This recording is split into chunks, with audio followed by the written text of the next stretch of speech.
Hey everybody. So I wanted to make this video because reading through the recent articles and hype around Google's Gemini that's coming out soon, a lot of the hype is centering around the algorithms within the model. Looking at this particular article that we're looking at here in particular, essentially it outlines the reinforcement learning algorithms that are built into the Gemini model, specifically Google DeepMind and their Go algorithms, their AlphaGo, and then incorporating like reinforcement learning directly into a model. And I think that this is a general subject that the open source community hasn't been paying enough attention to, which is kind of why I want to make this video.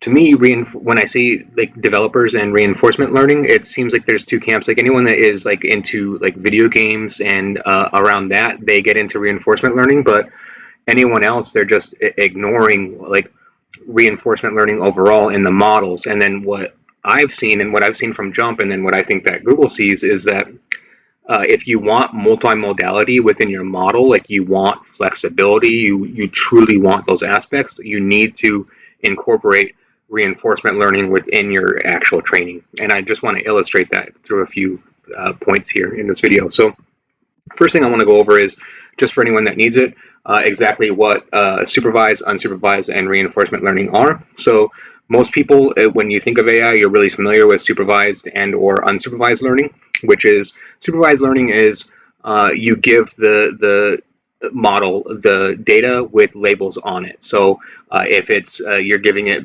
pictures of cats and dogs, you give it a label of this is a cat, this is a dog, and then so it knows, and then so it can utilize the labels to essentially train itself and then get errors.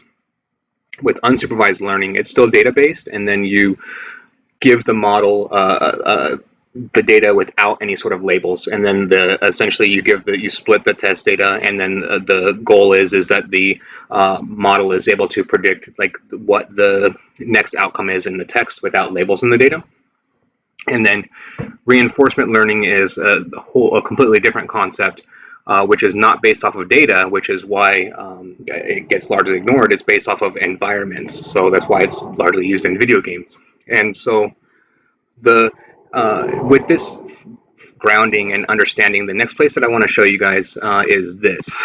And then I think this is going to look a little bit weird, and why am I showing this at this point in the video when you first look at this? So this is essentially based off of Pokemon. And then this is a demo version of an app called ChatDev.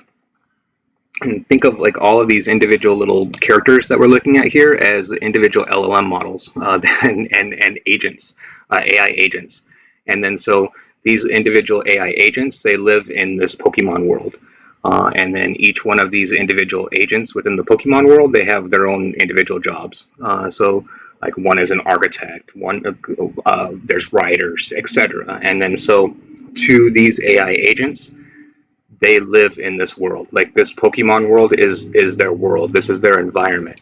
And then so this essentially grounds the LLM model. And then this is an app. This app is essentially the what I think of as the future for connecting LLM models and then building autonomous agents and agents that can actually take actions within LLM models. They're going to be built out in literal environments like this, and then there's a lot of reasoning for that, and a lot of reasoning behind that. And then so, but if you're looking at this, what we're looking at here, and I can imagine that if you're not used to this type of concept, this might be kind of mind-blowing, but this is how LLM models will communicate and take actions on AI agents like within games like this. And then the reason being is that you want, in order for them to be able to take those types of actions and do things within an environment, they need an environment to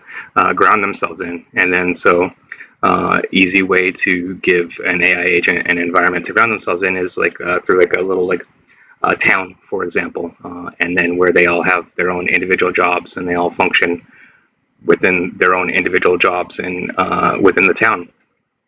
And then so why this is super important for reinforcement learning overall is that if you want multimodality, like you want that flexibility within the model, you want it to be able to do this, this is 100% based off of reinforcement learning.